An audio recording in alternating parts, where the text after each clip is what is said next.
ప్రభు అయిన యేసుక్రీస్తు నామములో దైవ సందేశం ఛానల్ వీక్షకులందరికీ ప్రేమపూర్వక ఆహ్వానం. యేసుక్రీస్తు నామములో మీకు అందరికీ సర్వశుభాలు తెలియజేస్తున్నాను. ప్రియ సోదరి సోదరులారా, ఎలా ఉన్నారు? అంత బాగానే, అంత క్షేమమేనా? మా వీడియోలను మీరు ఎంతగానో ఆదరిస్తున్నందుకు మీకు నా వందనాలండి. ప్రియ సోదరి సోదరుడా, ప్రతి ఒక్క వ్యక్తి అనగా యేసుక్రీస్తు నమ్మిన ప్రతి వ్యక్తి కూడా ఎంతగానో దీవించబడవలసి ఉంది. దేవుని ఉద్దేశం మనుషులు గ్రహించాల్సి ఉంది. మనుషులు దేవుని ఉద్దేశం గ్రహిస్తే దీవెనయు ఆశీర్వాదం పొందుకుంటాం. దేవుని ఉద్దేశం కాకుండా మన స్వభావం లేకుంటే శరీర స్వభావం కలిగి నడుచుకుంటే దీవెన ఆశీర్వాదం రాకపోగా శాపం వస్తుంది. దీవించండి, ఆశీర్వదించబడండి. దీవించుట చేత ఆశీర్వదించబడతాము. చాలా ముఖ్యమైన అంశం ఇది. బైబిల్ స్పష్టంగా మనం చదవాలి, ధ్యానించాలి. మనం ఇప్పుడు దీవెనగా మన బ్రతుకును మనం దీవెనగా మార్చుకోవాలి. ఇతరులకు మనం దీవెనగా ఉండాలి. మరణం తర్వాత కూడా మనం దీవించబడాలి. చాలా ముఖ్యమైన అంశం. మనుషులు బ్రతికున్న జీవితాన్ని చూస్తున్నారు, అంటే ఇప్పటికే అయిపోయిందన్నట్టుగా చూస్తున్నారు. మరణం తర్వాత కోటాను కోట్ల సంవత్సరాలు మనం బ్రతకడానికి వెళ్తున్నాం. అంటే ఈ శరీరం వదిలిపెట్టి కోటాను కోట్ల సంవత్సరాలు బ్రతకడానికి వెళ్తున్నాం. అక్కడి జీవితాన్ని ఈ జీవితంతో ఏం చేయవచ్చు అంటే సరి చేసుకోవచ్చు. ఇక్కడ సిద్ధపడితే అక్కడ సరైన స్థితిలో సరైన రీతిలో ఉంటాం. సిద్ధపడకపోతే అక్కడ జీవితం అంత క్షేమంగా ఉండదు. పరలోకం అంటేనే క్షేమకరమైనది. అక్కడ జీవితాన్ని ఇక్కడే సుందరంగా తీర్చిదిద్దుకోవాలి. అది ఒక అంశం. ఇక్కడి జీవితాన్ని కూడా ఇక్కడ మనం ప్రస్తుతం ఉన్న స్థితిగతులు అన్నింటినీ కూడా మనకు అనుకూలంగా మార్చుకోవాలి. అనుకూలంగా మార్చుకోవాలంటే ఇప్పుడు ఒక వీడియో ఒక అంశం ఏం విన్నామంటే, దీవించండి, ఆశీర్వాదం పొందండి, లేకుంటే దీవించబడండి. దీవించండి, దీవించబడండి. అది చాలా ముఖ్యమైన విషయం. ఏంటంటే మనం దీవించాల, దీవెన మన మీదకి వస్తుంది. మనం దీవించలేదు, దీవెన వస్తుంది. కానీ మనం పంట విత్తామనుకోండి, కోసుకుంటాం. పంట విత్తలేదనుకోండి, అయినా ఎక్కడి నుండో వస్తూ ఉంటుంది. కానీ మనం పంట విత్తితే ఎక్కువ కోసుకుంటాం. వాళ్ళు వీళ్ళు ఇస్తే తక్కువ ఇస్తారు. ఏదో మనం బీదవాళ్ళం అని మన మీద దయ చూపి వాళ్ళు కొంచెం వీళ్ళు కొంచెం ఇస్తారు. మనకు పొలం ఉంది, పొలానికి సరిపడా వసతులు అన్నీ ఉన్నాయి. కానీ ఆ పొలంలో పంట పండించుకుంటే ఎంతగానో ఏమంటారు, ఉన్నవారిగా ఉంటాం. పొలం ఉంది, దాన్ని సరిగా వాడుకోలేదనుకోండి, బీదవారిగా ఉంటాం. అట్లనే బైబిల్లో ఇది చాలా ముఖ్యమైన అంశం. దీవించండి. బైబిల్లో చెప్తుంది, మీరు దీవించండి అంతే. అంటే ఏ విషయం అనుకుంటాం మనం? ఇది అంటే మన తోటి వారితో మసులుతున్నప్పుడు, అంటే మనం తోటి వారితో సహవాసం చేస్తూ ఉన్నాం. అటువంటి సమయంలో మనకు కొన్ని సందర్భాలు ఏర్పడుతుంటాయి. పగలు, ద్వేషాలు, మన తోటి వారు మనకు చాలా ఇబ్బందులు, ఇరుకులు కలగజేస్తుంటారు, నష్టం కలగజేస్తుంటారు. పగబట్టి పనులు చేస్తుంటే మనకు అప్పుడు చాలా కోపం వస్తుంది, ఫ్రస్ట్రేషన్ అన్నమాట. అటువంటి సమయంలో మనకు వచ్చేటివన్నీ చెడ్డ మాటలే వస్తాయన్నమాట. బైబిల్ చెప్తుంది, మీరు దీవించండి, మీరు దీవెన పొందుతారు. కానీ అటువంటి సమయంలో మనం ఏం చేస్తామంటే మాటకు మాట ఇస్తాం, కొడితే తిరిగి కొడతాం, వారి మీద పగ పెట్టుకుంటాం, వారి నాశనాన్ని కోరుతాం, వారి చావును కూడా కోరుతాం అన్నమాట. అంత పగ వస్తుంది మనకు. ఎందుకు అలా వస్తుంది అంటే, ఈ లోకంలో ఒక శత్రువు ఉన్నాడు. వాడు క్రియేట్ చేస్తూ ఉన్నాడు మనుషులలో. మనుషులు దీవించబడకూడదు అనే ఉద్దేశం వాడిది. కానీ వాడి ఉద్దేశం ఏదైతుందో వాడి ఉద్దేశంతో మనం కూడా ఏకీభవిస్తూ ఉంటాం అన్నమాట. అంటే మన పక్కన ఒక గాలి ఉంది, అది చెడు గాలి, దాంతో మనం కూడా ఏకీభవిస్తాం. కానీ బైబిల్ వచనాలతో మన హృదయంలో నింపుకోవాల్సి ఉంది. లోకంలో అందరూ ఏమంటారంటే కొట్టినవాడిని కొట్టాలి, తిట్టినవాడిని తిట్టాలి, మనం ఇలా ఉంటే మనల్ని పైకి రానివ్వరు అని చెడు మాటలు చెప్తూ ఉంటారు. కానీ బైబిల్ అలా చెప్పట్లేదు. బైబిల్ లోక మాటలతో ఏకీభవించకుండా లోకము బైబిల్ మాటలతో ఏకీభవించాలని చెప్తూ ఉందన్నమాట. బైబిల్ మాటలతో లోకం అనగా మనుషులు ఏకీభవించాలి. అది శాశ్వతమైన దీవెనను ఇస్తుంది అన్నమాట. బైబిల్ చెప్తున్న మాటలు ఇప్పుడు దీవెన ఇస్తుంది, మరణం తర్వాత కూడా దీవెనను ఇస్తాయి అన్నమాట. అంత బైబిల్కి అంత శక్తి ఉంది. బ్రతుకున్నప్పుడు మరణం తర్వాత కూడా బైబిల్ మాటలు దీవెనను ఇస్తాయి. లోక సంబంధమైన మాటలు బ్రతుకున్నప్పుడే, అది కొన్ని సంవత్సరాలే, ఎక్కువ రోజులు కాదు. బైబిల్ చెప్తుంది నువ్వు విత్తినదే కోస్తావు, వేరేది కొయ్యవు. నువ్వు ఏది విత్తుతున్నావు అది ఆలస్యంగానే సరే కోస్తావు అన్నమాట. ప్రస్తుతం భూ సంబంధంగా రకరకాల విత్తనాలు ఉన్నాయి. వరి, గోధుమ, మొక్కజొన్న, కంది, కూరగాయ పంటలు, మామిడి, జామ, చింత, ఇటువంటి విత్తనాలు ఉంటాయి. మామూలుగా అయితే మనం వరి విత్తనాలు వేసాం అనుకోండి, 4 నెలలకు పంట కోసుకుంటాం. అంటే అప్పటి వరకు అయితే టైం ఉంది. నేను విత్తింది ఇప్పుడే కోస్తలేను, కొయ్యను అనడానికి లేదు, దానికి టైం వస్తుంది. కూరగాయలు అనుకోండి 3 నెలలకు వస్తాయి. ఆకుకూరలు అనుకోండి 20 రోజుల్లో పంటకు వస్తాయి అన్నమాట. అట్లా మనం విత్తినది ఏదైతే ఉందో అది కొంచెం ఆలస్యంగానే పంటకు వస్తుంది, కోసుకుంటాం. అయితే మామిడి చెట్టు, చింత చెట్టు, జామ చెట్టు లాంటి చెట్లు విత్తినామనుకోండి 2 సంవత్సరాల తర్వాత అవి పంటకు వస్తాయి. వారేమో 4 నెలలు. జామ చెట్టు, చింత చెట్టు అవి ప్రస్తుతం హైబ్రిడ్గా మారినాయి కనుక 2 సంవత్సరాల తర్వాత పంటకు వస్తాయి. అంటే విత్తాం ఖచ్చితంగా కోస్తాం అన్నమాట. కొయ్యం అనేది ఏమీ లేదు. కానీ విత్తేదేదో మంచిది విత్తితే బాగుంటుంది అన్నమాట. విత్తేదేదో మంచిది విత్తాలా, లాంగ్ ఎక్కువ రోజులైనా సరే వెయిట్ చేయాలి. అప్పుడే రావాలంటేనేమో ప్రస్తుతం పంట వెంటనే రావాలంటే కొన్ని పద్ధతులు ఉన్నాయి. అవి వెంటనే వస్తాయి, వెంటనే అయిపోతాయి అన్నమాట. ప్రస్తుతం కూరగాయలు వేసాం, వరి వేసాం అనుకోండి, వరి 4 నెలలకు పంట వస్తుంది, ఆ రోజుకు అయిపోతుంది. అది మళ్ళీ కొత్తగా విత్తాలి, మళ్ళీ తర్వాత 4 నెలలకు వస్తుంది. కానీ మామిడి చెట్టు, జామ చెట్టు, చింత చెట్టు లాంటివి ఒక్కసారి విత్తామనుకోండి ప్రతి సంవత్సరం కాపు ఇస్తూ ఉంటాయి అన్నమాట. కానీ ఆలస్యంగా వస్తుంది, మంచి ప్రతిఫలం ఇస్తాయి. అట్లనే మన బ్రతుకు కూడా మంచి ప్రతిఫలం ఇవ్వాలంటే విత్తాలి, వెయిట్ చేయాలి. సరే, ఈ మూలవాక్యం మనం చూసుకుందాం. పేతురు రాసిన మొదటి పత్రిక 3వ అధ్యాయము 8 నుండి. తుదకు మీరందరూ ఏక మనస్కులై ఒకరి సుఖదుఖములయందు ఒకరు పాల్పడి సహోదర ప్రేమ గలవారును కరుణాచిత్తులను వినయ మనస్కులనై ఉండుడి. ఆశీర్వాదమునకు వారసులవుటకు మీరు పిలువబడితిరి గనుక కీడునకు ప్రతి కీడైనను దూషణకు ప్రతి దూషణను చేయక దీవించుడి. ఈ వచనం 9వ వచనం మనం చూస్తున్నాం. ఇక్కడ పేతురు చెప్తున్నమాట. ఈ చెప్తున్న వ్యక్తి ఎవరు? పేతురు చెప్తున్నాడు. అంటే ఇప్పటికీ ఈ మాట చెప్పబడి 1900 సంవత్సరాల క్రితం, దాదాపు 1900 సంవత్సరాల క్రితం పేతురు చెప్పిన మాట అన్నమాట ఇది. ఆయన అంటున్నాడు, ఆశీర్వాదమునకు వారసులవుటకు మీరు పిలువబడ్డారు. ఆశీర్వాదంను వారసత్వంగా పొందడానికి, అంటే దేవుని యొక్క వారసత్వంగా. ఆశీర్వాదం దేవునికి చెందింది.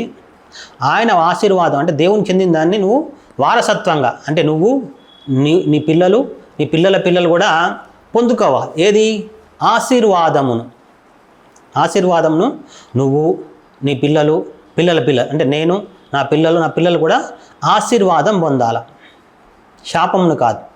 ఆశీర్వాదమునకు వారసులవుటకు మీరు పిలువబడ్డారు, అంటే దేవుని చేత మనం పిలువబడ్డాం కనుక కీడునకు ప్రతి కీడైనను దూషణకు ప్రతి దూషణను చెయ్యక దీవించుడి అంటున్నమాట. అప్పుడు ఆశీర్వాదం అనేది వారసత్వంగా వస్తుంది అన్నమాట. ఆశీర్వాదం వారసత్వంగా వస్తుంది అన్నమాట. లేకపోతే ఆశీర్వాదం వారసత్వంగా రాకపోగా శాపమే వారసత్వంగా వెళ్ళిపోతుంది. మనం దీవించబడాలని దేవుని యొక్క ఆశ ఉంది.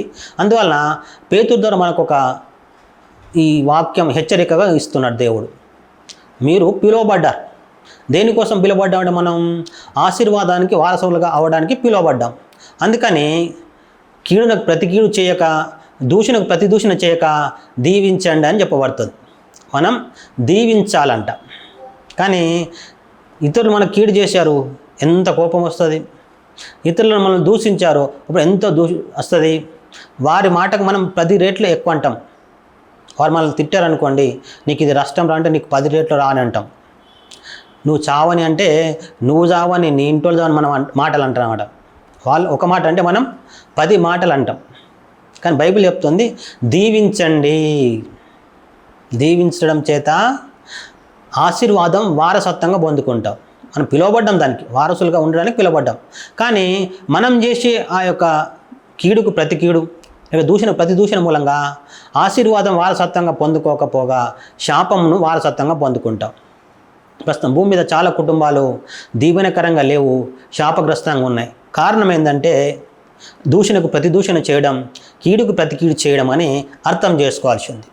కీడుకు ప్రతి కీడు, దూషణకు ప్రతి దూషణ యొక్క ప్రతిఫలం అది.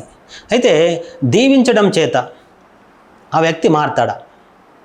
ఆ వ్యక్తి మారతాడా మనకు తెలియదు. అది మనం దాన్ని గ్రహించడం కష్టమైన అంశమే.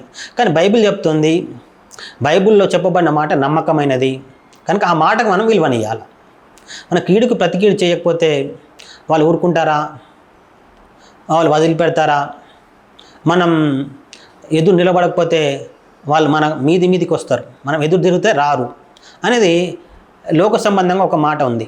కానీ బైబిల్ చెప్తోంది దీవించడం నేర్చుకోవాలి. అంటే సమాధానం కలిగి ఉండడం. అంటే గొడవ పడ్డారనుకోండి, ఇంకా గొడవను పెంచుకోకుండా సమాధానపడడం.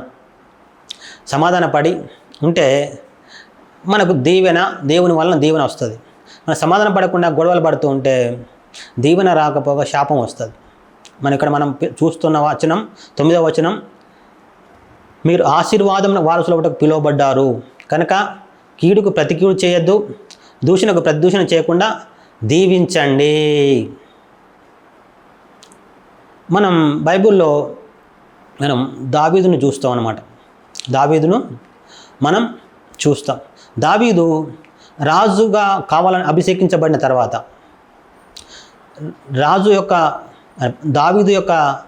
దావీదు కాలంలో ఉన్న రాజు సౌలు, ఆ సౌలు అతని మీద పగబట్టుకొని దావీదును చంపడానికి ప్రయత్నం చేస్తుంటే దావీదు అతని చేతికి చిక్కకుండా పారిపోతూ ఉంటాడు. అతను చిక్కినప్పుడు సౌలు దావీదు చేతి చింపినప్పుడు అతను చంపకుండా అతను వదిలిపెడతాడనమాట. అంటే కీడుకు ప్రతి కీడు చేయకుండా అతను దీవిస్తాడు తప్ప అతడు ఆయుష్వంతుడు ఉండాలి, బ్రతకాలి అని మాత్రమే కోరుతాడు. దావీదు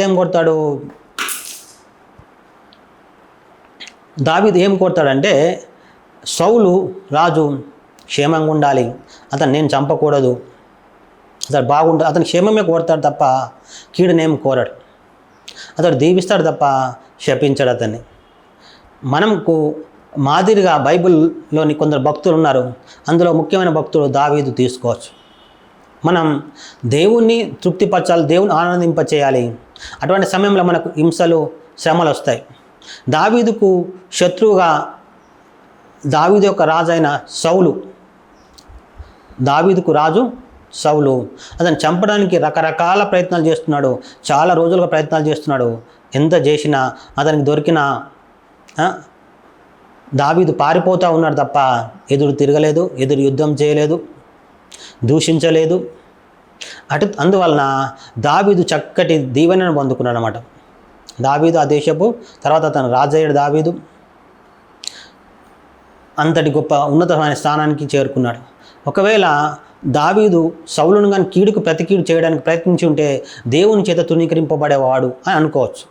మనము అలా కాకుండా దావీదు వాళ్ళే శ్రమ వెంబడ శ్రమ, కష్టం వెంబడ కష్టం, ఎప్పుడు తీరిపోదో తెలియదు అనే స్థితి ఉన్నప్పటికీ దూషిస్తున్నవారు దూషిస్తూనే ఉండగా, కీడు చేస్తూనే ఉండగా మనం ఓర్చుకొని దీవిస్తూనే ఉండాలా. వారి కొరకు ప్రార్థిస్తున్నారు. బైబిల్లో ఇంకో చోట రాసి ఉంది, మీ శత్రువులను ప్రేమించుడి, హింసించు వారి కొరకు ప్రార్థన చేయుడి. మనం ఏం చేయాలా? శత్రువుల కోసం ప్రార్థన చేయాలంటే క్షేమం కోసం క్షేమం కోరాలి. వారి క్షేమంగా ఉండాలి, వారికి ఆయుష్మంతులు కావాలి, ఆరోగ్యవంతులు కావాలి, అంతేగాని వారు త్వరగా జావాలి అని మనం మన శత్రువులను కోరకూడదు. కీడుకు ప్రతి కీడు చేయక దూషణకు ప్రతి దూషణ చేయక దీవించుడి. ఈ వచనాన్ని ప్రస్తుతం మనం పేతురు చెప్పిన మాట చూసాం. యేసుక్రీస్తు ఏం చెప్పాడో కూడా మనం చూసుకోవచ్చు. యేసుక్రీస్తు కూడా ఏం చెప్పాడు? లూకా సువార్త 6వ అధ్యాయం 27-28 వచనాలు. వినుచున్న మీతో నేను చెప్పినదేమనగా, మీ శత్రువులను ప్రేమించుడి, మిమ్మల్ని ద్వేషించే వారికి మేలు చేయుడి, మిమ్మల్ని శపించే వారిని దీవించుడి, మిమ్మల్ని బాధించే వారి కొరకు ప్రార్థన చేయుడి. ఇక మనం చూస్తున్న యేసు ప్రభు చెప్తున్న మాట ఇది. యేసుక్రీస్తు చెప్తున్న మాట. ఆయన అంటున్నాడు, వినుచున్న మీతో నేను చెప్పున్నదేమనగా, మీ శత్రువులను ప్రేమించండి, మిమ్మల్ని ద్వేషించే వారికి మేలు చేయండి, మిమ్మల్ని శపించిన వారిని దీవించండి, మిమ్మల్ని బాధించే వారి కొరకు ప్రార్థన చేయుడి. ఎందుకు? దాని వెనుక దీవెన ఉన్నది. చెప్పినవాడు నమ్మకమైన వాడు కనుక ఆయన చూసుకుంటాడు. పగ తీర్చుట నా పని, మీ పని కాదంటున్నాడు ఆయన పగ తీరుస్తాడంట. కనుక మనం పగ తీర్చు దేవునికి మనల్ని దూషిస్తున్న వారిని, కీడు చేస్తున్న అప్పగించాలా. ఆయన మాటను మన హృదయంలోకి తీసుకొని మనం ఓపికతో దాన్ని చేయాలి. దూషణ వస్తుంది, కీడు వస్తుంది, కానీ దేవునిని బట్టి ఓర్చుకోవాల్సి ఉంది. ఓర్చుకొని దీవించడం నేర్చుకోవాలంట. కానీ మనం అదే చూస్తున్నాం ఇక్కడ. మిమ్మల్ని శపించు వారిని దీవించుడి, 28వ వచనంలో మిమ్మల్ని శపించు వారిని దీవించండి. కానీ మనం ఏం చేస్తాం? శాపానికి బదులు శాపం ఇస్తాం, ఒకటి కాకపోతే రెండంతలు ఇస్తాం. వాక్య విరుద్ధమైందనమాట అది. కనుక మనం ఎప్పుడైనా ఎవరినైనా ఇంకా ఇంతవరకు శపించి ఉంటే క్షమాపణ అడగండి దేవుని వద్ద. దేవుడా, నేను పలానాలో శపించాను, పలానాలో ప్రతిగా కీడు చేశాను, దూషణకు ప్రతిగా దూషణ చేశాను, నన్ను క్షమించు దేవుడు అడగండి. ప్రియ సోదరి సోదరుడా, వాక్యం మనకు ఇప్పుడు దీవెనిస్తుంది, మరణం తర్వాత కూడా దీవెనిస్తుంది. వాక్యానికి విలువనిస్తే ఆయన హెచ్చిస్తాడు. ఆయన ఎప్పుడు ఇక్కడ హెచ్చిస్తాడు, మరణం తర్వాత కూడా హెచ్చిస్తాడు. ఇక్కడ జీవితాన్ని చూసుకోకూడదు, ఇప్పటి జీవితాన్ని మనం చూసుకోకూడదు. మనకు భవిష్యత్తు ఉంది, ఆ భవిష్యత్తు జీవితాన్ని కూడా చూసుకోవాలన్నమాట. ఈ రోజుకి అయిపోవట్లేదు, ఇంకా ఎప్పుడు మనం చనిపోతామో తెలియదు. మనము మన పిల్లలు కుటుంబం ఉంది కనుక ఆ కుటుంబం క్షేమంగా ఉండాలంటే వాక్యానికి ప్రథమ స్థానం ఇవ్వడం నేర్చుకోవాలి. వాక్యం ఖచ్చితంగా నేను ఒకరోజు హెచ్చిస్తుంది. ఒక చోట రాసి ఉంది, మీరు వినయ మనస్కులై దేవుని యొద్ద నలిగిన హృదయం గలవారై ఎవడు దీనుడే వణుకుచుండునో వానిని దేవుడు దృష్టించుచున్నాడంట. నలిగిన హృదయం గలవాడై దేవుని ఎదుట విరిగిన హృదయంతో ఆయన ఎదుట ఏమని ఉంది? దేవుని ఎదుట ఎవరు వణుకుచుండునో వాడిని దేవుడు దృష్టిస్తూ ఉన్నాడు అనమాట. అంటే నలిగిన హృదయం కలిగి దేవుని ఎదుట భయంతో మనం ఉంటే ఆయన తగిన సమయం మనం హెచ్చిస్తాడు అన్నమాట. ఆయన సమయం వచ్చినప్పుడు హెచ్చిస్తాడు. కనుక దేవుని యొక్క బలిష్టమైన చేతుల కింద మనం తగ్గించుకొని జీవించడం నేర్చుకోవాలి. మనం ఎంత స్థితిలో ఉన్నా తగ్గించుకుంటే దీవెన ఉంది. ఇంకో వచనం చూద్దాం. ఇంకో వచనంలో పౌలు మొదట పేతురు చెప్పిన మాట చూసాం, తర్వాత యేసుక్రీస్తు చెప్పిన మాట చూసాం, పౌలు కూడా చెప్పిన మాట చూద్దాం. రోమాపత్రిక 12వ అధ్యాయం 14వ వచనం. మిమ్మల్ని హింసించు వారిని దీవించుడి కానీ శపించవద్దు. మిమ్మల్ని హింసించు వారిని దీవించుడి కానీ శపించవద్దు. పౌలు ఖచ్చితంగా చెప్తున్నాడు. ఏమంటున్నాడంటే దీవించుడు కానీ శపింపవద్దు. ఇంతవరకు ఎవరైనా నువ్వు శపించి ఉంటే దయచేసి నేను బ్రతిమాడుతున్నాను, దేవుని వద్ద క్షమాపణ పెట్టి, దేవుడని పలానా శపించాను, పలానా శపించాను, నన్ను క్షమించు, ఇక నువ్వు నీకు శపించని మనసు దయచేయి, దీవించే మనసుతో నన్ను నింపు ప్రభు అడగాలి. మనకు అది ఆశీర్వాదం ఇస్తుంది. కానీ నేను మారా, చాలామంది విచిత్రమైన మనుషులు ఉంటారు. నేను పొరపాటున మారా, ఎంత చేసిన మారా, వాళ్ళు నాకు చాలా కీడు చేసారు, నన్ను చాలా బాధ పెట్టారు, కనుక నేను పొరపాటున కూడా దూషణకు ప్రతి దూషణ చేస్తా, కీడుకు ప్రతి కీడు చేస్తాను మాత్రమే అంటుంటారన్నమాట. అది దేవుని వాక్యానికి వ్యతిరేకం. అటువంటి మాటలు నువ్వు మాట్లాడుతుంటే దేవుడు నీ మీద కోపం పడాల్సి వస్తుంది. నీ ప్రార్థన దేవుని సన్నిధికి చేరదు. పొరపాటున కూడా చేరదు. కనుక నువ్వు ఉపవాసం ఉన్నప్పుడు దేవుడు చూడడు, వినడు. ఉపవాసం ప్రార్థించినా నువ్వు ఎట్లా చేసినా దేవుడు వినడు, దేవుడు దీవించడు. కనుక మనం మారాల్సి ఉంది. వాక్యానికి మన హృదయాన్ని అనుకూలంగా చేసుకోవాల్సి ఉంది. ఇంకొక వచనం మనం చూద్దాం. గలతీ పత్రిక 6వ అధ్యాయం 7వ వచనం. మోసపోకుడే దేవుడు వెక్కిరింపబడడు, మనుషుడు ఏమి విత్తునో ఆ పంటనే కోయును.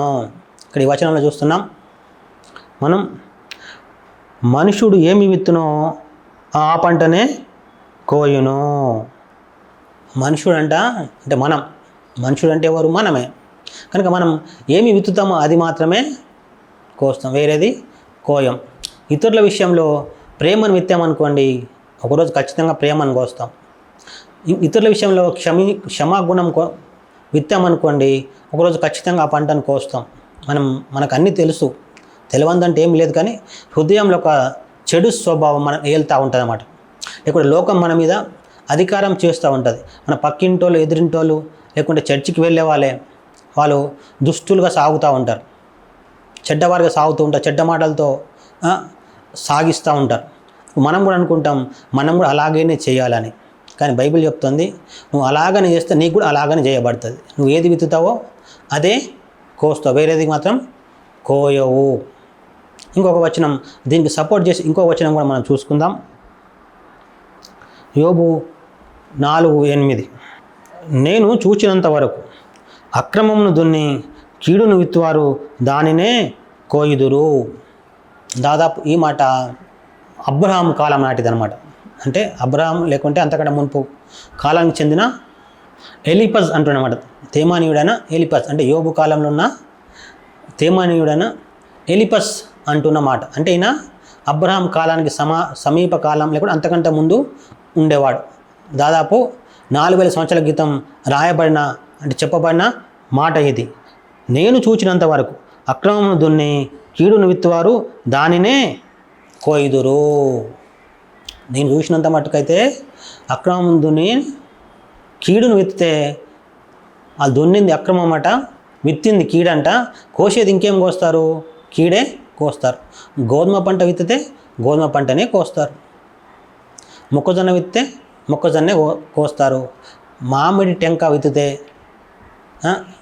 జామ విత్తనం విత్తితే అదే కోస్తాం. కనుక మనం చెడును విత్తి అంటే పగను, శాపమును అది విత్తితే మనకు మన కుటుంబానికి కూడా అది మన మీదకి వస్తుంది. కనుక మనం విత్తేది ఏదో మంచిది విత్తాలి. ప్రేమ, క్షేమం, క్షమించే గుణం, దీవించే గుణం మనం కలిగి వారి మీద దయ, జాలి, కనికరం విత్తితే అది మన మీదకి వస్తుంది, మన పిల్లల మీదకి కూడా వస్తుంది అన్నమాట. అంటే మనం వారసులుగా పిలువబడ్డామంట. దేనికి? ఆశీర్వాదం పొందడానికి, వారసులు ఉండడానికి పిలువబడ్డాం. కనుక కీడుకు ప్రతి కీడు చేయక, దూషణకు ప్రతి దూషణ చేయక దీవించండి అని బైబిల్ చెప్తుందన్నమాట. మరి దీవిస్తే ఏమొస్తుంది? దీవెన విత్తితే దీవెన వస్తుంది, దయ విత్తితే దయనే వస్తుంది, కనికరం విత్తితే కనికరం వస్తుంది. ఇంకో విషయం చూద్దాం. హోషేయ 8వ అధ్యాయం 7వ వచనం. వారు గాలిని విత్తి ఉన్నారు గనుక ప్రళయ వాయువు వారికి కోతయగును. విత్తినది పైరు కాదు, మొలక కాదు, పంట ఎత్తినది అది పంటకు వచ్చినలా అన్యులు దాన్ని తినివేతురు. ఇక్కడ మనం చూస్తున్నాము గాలిని విత్తి ఉన్నారంట కనుక ప్రళయ వాయువును కోస్తారంట. ప్రళయ వాయువు అంటే పెద్దగా వాయువుని, చిన్న వాయువు విత్తారంట వాళ్ళు, పెద్ద వాయువుని కోస్తారు. కనుక మనం చిన్న దీవెనను విత్తితే పెద్ద దీవెనను కోస్తాం, చిన్నగా దయ చూపిస్తే పెద్దగా దయను పొందుకుంటాం, చిన్నగా కనికరం చూపిస్తే పెద్దగా కనికరం పొందుకుంటాం. అది చక్కటి విత్తడం నేర్చుకోవాలి. పగ, ద్వేషం ఎవరి మీద ఉంటే క్షమించి ప్రేమ, ఓర్పు, సహనం కలిగి ఉండడానికి నేర్చుకోవాలి. అది దేవుని వలన సాధ్యం. ఈ వచనం మనకు కొంచెం అర్థం కాకపోయే స్థితిలో ఉన్నది. వాళ్ళు గాలిని విత్తితే ప్రళయ వాయువును కోశారు అంటే మొత్తానికైతే విత్తడం గురించి చెప్తుందన్నమాట. వాళ్ళ గాలిని విత్తితే ప్రళయ వాయువును కోస్తారు అంటే విత్తింది చిన్న గాలి, వాళ్ళు మహాగాలిని కోస్తారు అంటే గొప్ప గాలి. అంటే మనం చిన్న దీవెన, చిన్న క్షమించడం, చిన్నటి కనికరం, ఎక్కువ లేదు, చిన్న కనికరమే విత్తిన నువ్వు పెద్ద కనికరం పొందుకుంటావు అని చెప్పబడుతుంది. మనం ఈ వచనం ద్వారా నేర్చుకోవాల్సింది ఏంటంటే, నేను విత్తుతాను, నేను కోస్తాను. కనుక విత్తకపోతే నువ్వు కోయలేవు, మొత్తానికైతే నువ్వు విత్తకపోతే కోయలేవు. కనుక విత్తే అవకాశం ఉన్న చోట ఖచ్చితంగా విత్తడం నేర్చుకోవాలి. పొలం ఉంది మనకు, ఆ పొలంలో మంచి పంట వేస్తే మంచి పంట వస్తుంది, పంట వేయలేదనుకో రాదు. అంటే చక్కటి పంట వేయగల అవకాశం ఉన్నప్పుడు దాన్ని వాడుకోవాలి, సోమరి వాడిని లేక ఉండకూడదు. పొలం ఉన్నప్పుడు ఖచ్చితంగా పంట వేస్తే ఫలితం దొరుకుతుంది, కానీ అది బీడు పెట్టామనుకోండి మనకి ఏ ఫలితము రాదు. కనుక పొలం ఉంది అని తెలిస్తే ఏం చేయాలా, దాన్ని సాగుబడి చేసుకోవాలి. దానికి అన్ని వసతులు ఉన్నాయి, కానీ నువ్వు బీడు పెడితే ఏం లాభం లేదు. కనుక మనకు దీవించే గుణం దేవుని మీద అలవాటు చేసుకోవాలి, దీవించడం నేర్చుకోవాలి. కీడుకు ప్రతి కీడు చేయక దీవించడం నేర్చుకోవాలి. దీవిస్తే మంచిది, కీడుకు ప్రతి కీడు చేయకపోతే మంచిది, దూషణకు ప్రతిదూషణ చేయకపోతే మంచిది. అంటే దూషణకు ప్రతిదూషణ చేయకుండడమే దీవెన, కీడుకు ప్రతిక్రియ చేయకపోవడమే దీవెన. దీవెన ఎలా వస్తుంది? బైబిల్ ఏం చెప్తుంది? దూషణకు ప్రతిదూషణ చేయకు, దీవెన వస్తుంది. కీడుకు ప్రతికీడు చేయకు, నీకు దీవెన ఏం దీవెన వస్తుంది? కీడుకు ప్రతికీడు చేస్తేనేమో నష్టం వస్తుంది. ఎటువంటి నష్టం వస్తుంది? కీడుకు ప్రతికీడు చేస్తే గొడవలు అవుతాయి, వీలైతే జైలు పాలవుతారు, గొడవలు అవుతాయి, జైలు పాలవుతారు. వాడు వీంది నష్టం చేస్తాడు, వీడు వాంది నష్టం చేస్తాడు. చాలా అవమానకరమైన అంశాల గుండా నడవాల్సి వస్తుంది. దూషణకు ప్రతి దూషణ చేస్తే ఒకరు ఎదుట ఒకరు తల ఎత్తుకోకుండా, ఒకరి ముఖం ఒకరు చూసుకోకుండా ఎవరి తొవల వారు వెళ్ళిపోవాల్సి వస్తుంది. అందువలన ఏదైనా ఒక సమయంలో మనకు ఆపద వచ్చినప్పుడు పక్కన ఒక వ్యక్తి ఉన్నాడు, ఎవరు? అతడు మనం దూషించిన వ్యక్తి మనకు సహాయం చేయలేడు, మనం కీడు చేసిన వ్యక్తి మనకు సహాయం చేయలేడు.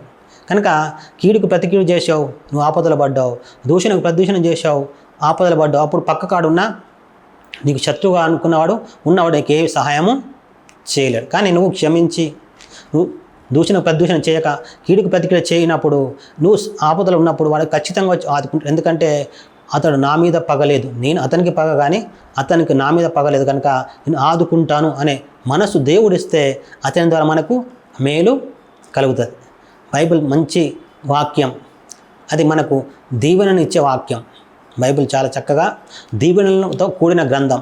అటువంటి దీవెనలు మనం పొందాలంటే మనం బైబిల్ యొక్క వచనాలను మన హృదయంలో తలపోసుకొంచు ధ్యానిస్తూ ఉండాలి. బైబిల్లోని వచనాలను మనకు తలకు బాసికం వల్లే కట్టుకోవాలంట, చేతికి ఎలా కట్టుకున్నట్టు కట్టుకోవాలి. మన ద్వార గుమ్మముల మీద వాక్యమును రాసుకొని పెట్టుకోవాలి. అంత చక్కగా హృదయంలోనూ మన నోటిలోనూ వాక్యం ఉండేలా చూసుకుంటే, దాన్ని పాటిస్తూ ఉంటే అది తర్వాత అయినా మన బ్రతుకు కాలంలో తర్వాత అయినా మనకు దీవెనను ఆశీర్వాదం అందిస్తుంది. గలతీ పత్రిక 6వ అధ్యాయం 7వ వచనం చూసాం, ఏది విత్తితే అదే కోస్తాం. ఇంకా వేరేదేం కొయ్యం. మంచి విత్తితే మంచి కోస్తాం, చెడు విత్తే చెడు కోస్తాం. కానీ లోకంలో కొన్ని విచిత్రమైన అంశాలు జరుగుతూ ఉంటాయి. పాపి చిరాయువు అన్నట్టు అనిపిస్తాం. పాపం చేస్తున్నాడు చాలా రోజులు బతికినట్టు అనిపిస్తుంటుంది. అది భ్రమ మాత్రమే, నిజం కాదు. వాడు చెడు పని చనిపోతాడు, కానీ వాని పిల్లలు అనుభవిస్తారు చెడ్డదానికి ప్రతిఫలం. దుష్టుడు వాడు బ్రతుకున్నప్పుడు బాగానే ఉంటాడు, తర్వాత వాని పిల్లలకు తినడానికి ఆహారం లేక, కట్టడానికి బట్టలు లేక వీధుల వెంట వెళ్ళి అడుక్కునే స్థితికి వస్తారన్నమాట. చాలామంది అదే అంటారన్నమాట, ఎవరు చేసిన తప్పు, ఎవరు చేసిన పాపమో వారి పిల్లలకు పట్టుకుంది, మాకు పట్టుకుంది అంటారు, ఏడుస్తూ ఉంటారు. అంటే తాత ముత్తాతలు తప్పు చేస్తే వారి పిల్లలు అనుభవిస్తూ ఉంటారన్నమాట. ఎవరి కర్మ వారు అనుభవించడం కాదు, వారు చేసిన కర్మ వారి పిల్లలు అనుభవిస్తారు. అది 100% కాదు, 1000% నిజం. ఒక వ్యక్తి ఉన్నాడు అనుకోండి, చాలా చక్కగా సంపాదించి ఆస్తిపాస్తులు వారి పిల్లలకు వదిలిపెట్టిపోతే వాళ్ళు అనుభవిస్తూ ఉంటారు. క్రియ చేసిందేమో తాత ముత్తాతలు, వారి ఆస్తిని సంపాదిస్తుంటారు, అనుభవిస్తుంటారు పిల్లలు. అంటే మంచి విత్తితే మంచి తర్వాత అయినా పంట, చనిపోయినా కానీ పంట వస్తుంది, ఎక్కడికి పోదు. ఒక వ్యక్తి పంట వేశాడు, పంట వేసిన కొన్ని రోజులు చనిపోతే ఎవరు అనుభవిస్తారు? వారి పిల్లలే అనుభవిస్తారు. అవునా లేదా? అతను అనుభవించలేదు, చాలా శ్రమపడ్డాడు, చాలా కష్టపడ్డాడు, పంట వేశాడు, పంట చేతికి వచ్చే టైంకు అతను చనిపోయాడు. అవునన్నా పంట చేతికి వస్తుంది, కాదన్నా అతను చనిపోయినా పంట చేతికి వస్తుంది, ఎటు పోదు. వాళ్ళు కాకపోతే వారి పిల్లలు, వారి బంధువులు అనుభవిస్తారు. కనుక మనం ఎప్పుడు కూడా విశ్వాసంను తగ్గించుకోకూడదు, అపనమ్మకం స్థితిలోకి వెళ్ళిపోకూడదు. ఇక్కడ ఒక చాలా ముఖ్యమైన అంశం ఉంది, ఇది చాలా ముఖ్యమైనది. ఒక వ్యక్తికంట ఎవ్వరు దీవించబడి ఇష్టం లేదంట. ఏం లేదు, అతడు ఏమి ఇత్తండంటే ఏమి ఇత్తలేదు, అసలు ఎవరిని శపించలేదు, ఎవరిని దూషించలేదు, మంచోడే. కానీ లోపట పగ ఉందంట. లోపట ఏముంది? పగ ఉంది. వానితో గొడవ పడలేదు, ఎదుటి వ్యక్తితో గొడవ పడలేదు, దూషణకు ప్రదూషణం చేయలేదు, కీడుకు ప్రతిక్రియ చేయలేదు. కానీ చాలా విచిత్రమైన మనుషులు ఉంటారు, మనతో చాలా చక్కగా ఉంటారు. కానీ మనమంటే వాళ్ళకి నచ్చదు, మనమంటే వాళ్ళకి పడదు, మనమంటే వారికి నచ్చదు, పడదు. చూస్తూ ఉంటాడు, వీడు ఎట్లా పాడైపోతాడా, వాడు దీవెన పొందకూడదు, వాడు ఆశీర్వాదం పొందకూడదు, వాడు పైకి రాకూడదని చూస్తూ ఉంటాడంట. చూస్తూ ఉన్న వాడి కోసం బైబిల్ ఏం చెప్తుందో చూద్దాం మనం. కీర్తనలు 109వ అధ్యాయం, కీర్తన 109, 17వ వచనం. కీర్తనలు 109, 17. శపించుట వానికి ప్రీతి కనుక అది వాని మీదికి వచ్చి ఉన్నది, దీవెన యందు వానికి ఇష్టం లేదు కనుక అది వానికి దూరమాయను. అయితే ఇక్కడ రెండు మాటలు, నేను ఒక మాట చెప్పాను మీకు. అతడు కీడు చేయలేదట, ప్రతి కీడు చేయలేదు, దూషణ చేయలేదు. కానీ వాడు ఎదుటివాడు దీవించబడి వానికి ఇష్టం లేదంటే. ఇక్కడ రెండవ లైన్లో చివరి లైన్లో చూస్తాం, 17వ వచనంలోని చివరి లైన్. దీవెన యందు వానికి ఇష్టం లేదు కనుక అది వానికి దూరమాయను. ఏ దీవెన యందు అంటే ఎదుటివాడు బాగుపడేది వానికి ఇష్టం లేదంట. ఎదుటి వ్యక్తి బాగుపడడం వానికి ఇష్టం లేదు కనుక అది వానికి దూరమాయను. అంటే వాడు కూడా దీవించబడవాడు. ఎదుటి వానికి క్షేమం కోరని వాడు కూడా పైకి రాడు. ఎదుటివాడు బాగుపడుతుంటే వాడు ఓడవలేడు అనమాట. అందువలన వాడు కూడా పైకి బాగుపడాడు అనమాట. వాడు అంతే ఉంటాడు ఎప్పటికీ. మరి ఎదుటోడు బాగుపడతాడు అంటే వాడు బాగుపడతాడు. వాడు బాగుపడుతుంటే వీడు ఓర్వలేకపోతున్నాడు. కానీ నరదృష్టి అనేది లోక సంబంధం కొన్ని మాటలు చెప్తాను. నరదృష్టి కలిగింది, మీ పైకి రాలేకపోతున్నావు అని అందరి విషయంలో పని చేయదు, ఏదో కొందరు విషయంలో పని చేస్తుంది. కానీ వీని విషయంలో వాని స్వభావం వాన్నే పాడు చేస్తుంది. ఏం స్వభావం వాడిది? ఎదుటి వ్యక్తి దీవించబడకూడదు. అందుకే ఇక్కడ దీవెన యందు వానికి ఇష్టం లేదు కనుక అది వానికి దూరమాయను. అంటే దీవెన వానికి దూరమాయను. దీవెన కోసం వాడు ఎంత ప్రాకులాడినాడు, పైకి రాడు. కనుక మరి ఏం కోరాలి ఇప్పుడు? వీడు ఆ స్వభావం మానుకొని దీవెనని ఇష్టపడాలి. దీవెనను ఏమని ఒక లోకంలో ఒక సామెత ఉంది, అందరూ బాగుండాలా, అందరిలో నేను ఉండాలని. అందరూ బాగుండాలా, అందరిలో నేను ఉండాలి. చాలా మంచి అంశమే అది మంచి అంశమే. కానీ అందరిలో నేను ఉండాలి అనేవాడు ఏం కోరుకోవాలి? దీవెనను కోరుకోకపోతే అది దొరకదు. నేను కూడా బాగుపడాలని ఆశపడి దానికి తగిన పని చేయాలి. వాడు ఒట్టిగా ఊరుకుంటే కాదు. మన బైబిల్ చెప్తుంది, విత్తిన అన్నీ కోస్తాం. విత్తకపోతే ఏం కోస్తావు? అందరూ బాగున్నారండి, నేను బాగలేను. నువ్వు బాగలేవంటే నువ్వు పని చేయట్లేదు. పని చేయాలి, విత్తడం నేర్చుకోవాలా. ఏది విత్తాలా? ఏది కావాలో అది విత్తాలా. ప్రేమ కావాలి, ఎదుటివారి నుంచి మనకు ప్రేమ దొరకాలంటే ప్రేమను విత్తాలి. నువ్వు కూడా ప్రేమించడం నేర్చుకోవాలి. ఎవరిని ప్రేమించవు? నిన్ను అందరూ ప్రేమించాలంటే ఎవరు ప్రేమించారు నిన్ను కూడా? నువ్వు ప్రేమించడం నేర్చుకోవాలా, ప్రేమను విత్తాలా, క్షమాగుణాన్ని విత్తాలా, కనికరమును విత్తాలా, సహాయం చేస్తూ ఉండాలి తోటి వారికి. వాళ్ళు కూడా నీకు సహాయం చేస్తారు. ఇతరులకి ఎలా చేయాలనుకుంటే నువ్వు కూడా వారికి అలాగే చేయాలి. కానీ నువ్వేమి చేయకుండా వారు మాత్రం నీకు చేయాలనుకోవడం, ఆశించడం బైబిల్ చెప్తుంది అది నీకు దొరకదు. ఏది దీవెనేందు వానికి ఇష్టం లేదనుక అది వానికి దూరమాయను. ఇతరులు క్షమించాలంటే ఇది తప్పులు చేస్తుంటాడు, ఇతరులు క్షమించాలి. ఇతరులు తప్పు చేస్తే మాత్రం ఇతను క్షమించాడు. అది అట్లాంటప్పుడు అతను వ్యతిరేకంగా జరుగుతుంది తప్ప అనుకూలంగా మాత్రం జరగదు. సరే, ఇది ఇక్కడ ఒక వచనం ఉంది, శపించుట వానికి ప్రీతి కనుక అది వానికి మీదికి వచ్చి ఉన్నది. కొందరికి ఎప్పుడు శాపనార్థాలు వలుకుతుంటారు. ఎప్పుడు శాపాలి, నోరు తెరిస్తే శాపమే, నోరు తెరిస్తే శాపాలి. కనుక అది వారి మీదకి వస్తుంది. వాళ్ళు ఒక మాట ఉంది లోకంలో, ఎవరైనా దుమ్ము తీసి పైకి చల్లారనుకోండి, మొదట వారి ముఖం మీద పడుతుంది. దూరం నుండి ఒక వ్యక్తి మన్ను చల్లడానికి చూశాడు, మొట్టమొదట అతని చేతులకు అంటుకుంటుంది, అతని మీద పడిన తర్వాతనే ఎదుటి వ్యక్తి మీద ఒకవేళ అతని దగ్గర ఉంటే పడుతుంది, లేకపోతే అతని మీద పడదు. కానీ మొట్టమొదట ఎవరైతే దుమ్ము పట్టుకొని మన్ను పట్టుకొని ఇతని మీద చల్లాలని చూసిన వాళ్ళకు తమ చేతులకు అంటుతుంది, మీద కూడా పడుతుంది అన్నమాట. అది 100% కాదు, 1000% నిజం. ఇతనికి అంటకుండా అతనికి చేరదు, అవునా లేదా? ఇతనికి అంటకుండా ఎవరైతే మన్ను చల్లాలనుకున్నారు అనుకోండి, దోషిలో మన్ను తీసుకున్నారు, చల్లాలనుకున్నారు అనుకోండి, మొట్టమొదటి తన చేతికి అంటుకుంటే తర్వాత దగ్గరలో ఉంటే అతని మీద పడుతుంది, లేకుంటే అతని మీద పడదు. మొట్టమొదటి ఇతని మీద పడుతుంది, ఇతని చేతిలోకి అంటుతుంది. అది బైబిల్ చాలా నమ్మదగిన గ్రంథం. ప్రియ సోదరుడా, ఎలాంటి స్థితిలో ఉన్నావు? నువ్వు దీవించబడాలని ఆశపడుతుంది బైబిల్. దేవుడు నువ్వు దీవెన పొందని ఆశపడుతున్నావు కనుక బ్రతుకును మనసును మార్చుకోవాలి. ప్రార్థన చేయాలి. దేవుడా, నా స్వభావం చెడ్డదిగా ఉంది, బాగు చేయమని ఉపవాసం ఉండి ప్రార్థించాలి. ఉట్టిగా కాదు, ఉట్టిగా పోయి అన్యజనులు చేసినట్టు నీకు కొబ్బరికాయ కొడతాం, నాకు మేలు జరిగితే కోడి పుంజు కోస్తాం, నాకు మేలు జరిగితే నీకు మేకను కోస్తాం, నీ గుడికి నడుచుకుంటూ వస్తా, దేక్కుంటూ వస్తా, పాక్కుంటూ వస్తా, అది కాదు. నీకు అరిచేతిలో ఆరతి కల్పన వెలిగిస్తా, అది కాదు. నా గుండు కొట్టించుకుంటా, లేకపోతే నా ఉన్నదంతా అర్పిస్తాననేది కాదు. మరి ఏది కావాలి?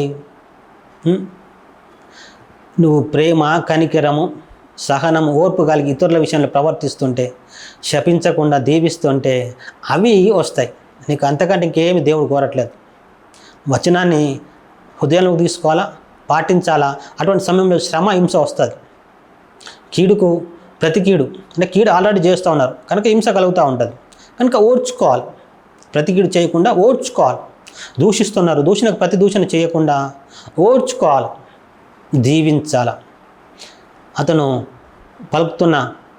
చేస్తున్న కీడుకు ప్రతి కీడు చేయకుండా అనుకూలమైన మేలే చేయాలి. అప్పుడు మనకు దేవుడు కోరిన ప్రతిఫలం వస్తుంది. దేవుడు ఏం కోరుతున్నాడు? మనం క్షేమంగా, ఆరోగ్యంగా, ఆయుష్తో దీర్ఘాయుష్మంతులుగా బ్రతకాలని, మనము మన పిల్లలు ఎటువంటి వ్యాధి బాధలు పడకుండా ఉండాలని దేవుడు కోరుతున్నాడు. మన చేతులారా మన బ్రతుకును మనం పాడు చేసుకోకూడదు. ఇంకొక వచనం మనం చూద్దాం, దీనికి రిలేటెడ్ అయిన వచనంనే కీర్తనలు 52:4-5 వచనాలు. కపటమైన నాలుక గలవాడ, అధిక నాశనకరములైన మాటలే నీకు ఇష్టం. కావున దేవుడు సదాకాలం నిన్ను అనగగొట్టును, నిన్ను పట్టుకొని ఆయన నీ గుడారంలో నుండి నిన్ను పెళ్ళగించును, సజీవుల దేశంలో నుండి నిన్ను నిర్మూలము చేయును. నీ స్వభావం మార్చుకోకపోతే ఆఖరికి దేవుడి నుండి ఉగ్రత తెచ్చుకుంటావు. దేవుడు నువ్వు దీవింపబడాలని ఆశపడుతున్నాడు. అందుకే ఆయన వచనం మనకు చెప్పించాడు, నువ్వు ఆశీర్వాదమునకు వారసులవుటకు పిలువబడ్డావు కనుక కీడుకు ప్రతి కీడైనను, దూషణకు ప్రతి దూషణను చేయక దీవించుమని పేతురు ద్వారా మనతో చెప్తున్నాడు దేవుడు. 1 పేతురు పత్రిక 3వ అధ్యాయం 9వ వచనం చూసాం. దేవుడు ఈరోజు నీ యుద్ధకు ఒక వర్తమానం పంపి ఉన్నాడు. నువ్వు ఆశీర్వాదం పొందడానికి పిలువబడ్డావు, నేను నిన్ను ఆశీర్వదించాలనుకుంటున్నాను కనుక నువ్వు కీడుకు ప్రతి కీడు చేయకు, దూషణకు ప్రతి దూషణ చేయక దీవించు, నువ్వు దీవెన పొందుతావు అని చెప్తుంటే నేను అట్లా కాదు అనుకొని హృదయంలో ఇంకా ఇక్కడ వచనం చూస్తున్నాం. 4వ వచనం, కపటమైన నాలుక గలవాడ. దీన్ని దేవుడు అంటాడు, కపటమైన నాలుక గల దానా, కపటమైన నాలుక గలవాడా, అధిక నాశనకరమైన మాటలే నీకు ఇష్టము, అధిక నాశనకరమైన మాటలే నీకు ఇష్టం. కావున దేవుడు సదాకాలం నిన్ను అనగగొట్టును. నువ్వు మారేదాకా నేను అనగగొడతా ఉంటాడు దేవుడు. మారు మనసు బొందు అని దేవుడు చెప్తా ఉంటాడు అన్నమాట. అనగగొడతా ఉంటాడు, పైకి తీసుకురాడు, నువ్వు పైకి రావు. కనుక నువ్వు అనగగొట్టబడుతున్నావా? ఎట్లున్నావు? నువ్వు చర్చి క్రమంగా వెళ్తుండొచ్చు, మంచి భక్తిపరురాలుగా సమాజంలో ఉండొచ్చు, కానీ నీ స్వభావం ఏదైతుందో అది వాక్య వెలుగులో సరి చేసుకోవాల్సి ఉంది. ఈ దినం నీ యుద్ధకు వచ్చిన ఈ వాక్యం చెప్తోంది, నువ్వు కపటమైన నాలుక కలిగి ఉంటే, కీడుకు ప్రతి కీడు చేసేవాడిగా ఉంటే, దూషణకు ప్రతిదూషణ చేసేవాడిగా ఉంటే ఏం చేస్తాడంట? దేవుడు సదాకాలం నిన్ను అనగొట్టును, నిన్ను పట్టుకొని ఆయన నీ గుడారంలో నుండి నిన్ను పెళ్ళగించును, సజీవుల దేశం నుండి నిన్ను నిర్మూలం చేయను. అంటే ఆఖరికి చావు వస్తుంది అనమాట. దేవుడే చంపేసే పరిస్థితి తెచ్చుకోవద్దు. దేవుని చేత దీవించబడాల్సిన మనం దేవుని చేత చావును తెచ్చుకోకూడదు. అంత చెడ్డ బ్రతుకు, అంత దుర్మార్గమైన బ్రతుకు మనుషులు తెచ్చుకోకూడదు. అటువంటి దేవుడు అంటాడు, నిన్ను నా నోటిని ఉమ్మివేయని ఉద్దేశించున్నాను, నువ్వు మారు మనసు పొందితివా నేను బ్రతికిస్తా, లేదంటే తీసివేస్తానని ఆదేశం జారీ చేస్తున్నాడు. కనుక మనం మారాలి. ఉపవాసం ఉండి కన్నీరు విడిచి దేవుడు నీ వాక్యం పాటించే స్వభావం నాకు దయచేయని దేవుడిని అడగాలి. అటువంటి స్వభావంతో దేవుడు మనల్ని నింపితే దీవెన ఆశీర్వాదం వస్తుంది. లేదంటే ఆయన అనగగొడతాడు, భూమికి వెళ్ళి నువ్వు మారకపోతే భూమికి వెళ్ళి తీసేస్తాడనమాట. అంతటి శిక్ష లేకుంటే దేవుని ఉగ్రత పొందుకోకూడదు. అందుకే మనకు బైబిల్ అనుదినం చదవాలని దేవుడు చెప్తా ఉన్నాడు. విసుకగా నిత్యం ధ్యానించాలి. చాలామంది చర్చికి వెళ్తారు, ఎంత వాక్యం వింటారో తెలుసా, చక్కగా వింటారు, పాస్టర్ అడిగిన ప్రతి ప్రశ్న కూడా జవాబు చెప్తారు. కానీ బ్రతుకులో మాత్రం మార్పు రాకుండా మరి ఎవరు అడ్డుకుంటున్నారు? మొదట మన పగవాడైన సాతాను అడ్డుకుంటున్నాడు మనల్ని. మనం వానికి ఉప్పు అందిస్తున్నాం అంట, అందుకే సహకారిగా ఉంటున్నాం. పాస్టర్ చెప్పినప్పుడు నిజం నిజం అంటాం, బయటకు వచ్చిన తర్వాత అది నాతోటి కాదని వదిలిపెడతావు. ఎందుకు కాదని వదిలిపెడుతున్నావు అంటే నీకు ఇష్టం లేదు అసలు. ఆ వచనం ప్రకారం పాస్టర్ చెప్పిన వాక్యం, బైబిల్ చెప్తున్న వాక్యం నీకు వినడం ఇష్టం లేదు, పాటించడం ఇష్టం లేదు. ఎందుకు ఇష్టం లేదు?